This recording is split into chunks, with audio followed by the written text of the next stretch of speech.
નમસ્કાર દર્શક મિત્રો, હું શીતલ મહેતા ન્યૂઝ ઓફ કચ્છમાં આપનું સ્વાગત છે. જોઈએ આજના સમાચાર. કલાપૂર્ણમ પ્લાયવુડ એન્ડ લેમિનેટ તમામ પ્રકારના પ્લાયવુડ તથા હાર્ડવેર માટેની ખરીદીનું ઉત્તમ સ્થળ. કલાપૂર્ણમ આર્કેડ, BCCB બેંક સામે, new station road, Bhuj. Ketu Mehta 9408619451. Gandhidham ચેમ્બરે મહાનગરપાલિકા પાસે પ્રોપર્ટી ટેક્સ ઉપર વ્યાજ માફ કરવાની માંગ કરી. ગાંધીધામ આદિપુર જોડિયાનગરના સર્વાંગી વિકાસને કેન્દ્રમાં રાખી શહેર અને ઉદ્યોગ જગત વચ્ચે સેતુરૂપ ભૂમિકા ભજવતી chamber of commerce and industries દ્વારા મ્યુનિસિપલ કમિશનર મનીષ ગુરવાનીને પ્રોપર્ટી ટેક્સ વ્યાજ માફી યોજના તાત્કાલિક અમલમાં મૂકવા રજૂઆત કરી છે. ચેમ્બર દ્વારા રજૂઆતમાં ઉલ્લેખ કરવામાં આવ્યો છે કે અમદાવાદ અને રાજકોટ મ્યુનિસિપલ કોર્પોરેશન દ્વારા ચાલુ નાણાકીય વર્ષ દરમિયાન પ્રોપર્ટી ટેક્સ બાકીદારો માટે વ્યાજ માફી યોજના અમલમાં મૂકતા નાગરિકોને મોટી રાહત મળી છે અને સાથે સાથે કોર્પોરેશનની આવકમાં પણ સકારાત્મક વધારો નોંધાયો છે.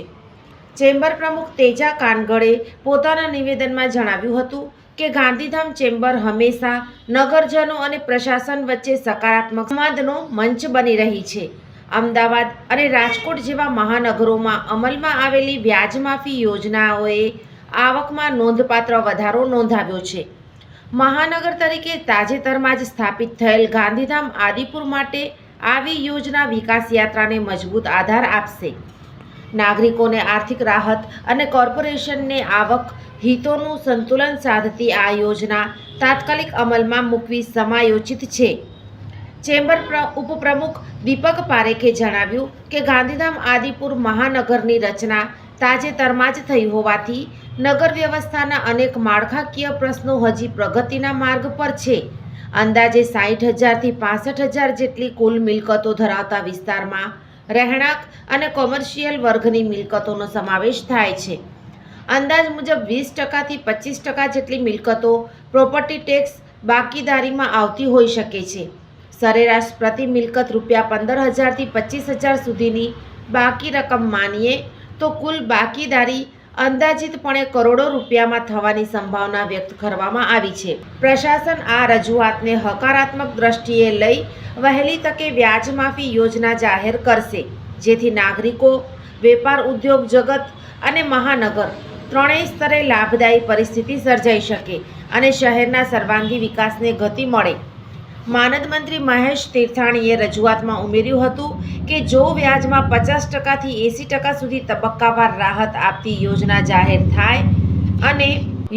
જાહેર થાય અને તેમાંથી આશરે 60% બાકીદારો પણ લાભ લે તો પ્રથમ તબક્કામાં જ અનેક ગણી સીધી આવક કોર્પોરેશનને પ્રાપ્ત થઈ શકે છે.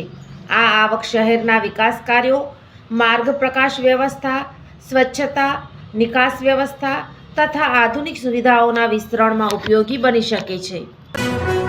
દર્શક મિત્રો, આજે તારીખ 14 ફેબ્રુઆરી 2026 આ હતા આજના સમાચાર. આવતીકાલે ફરી મળીશું. ત્યાં સુધી મને રજા આપશો.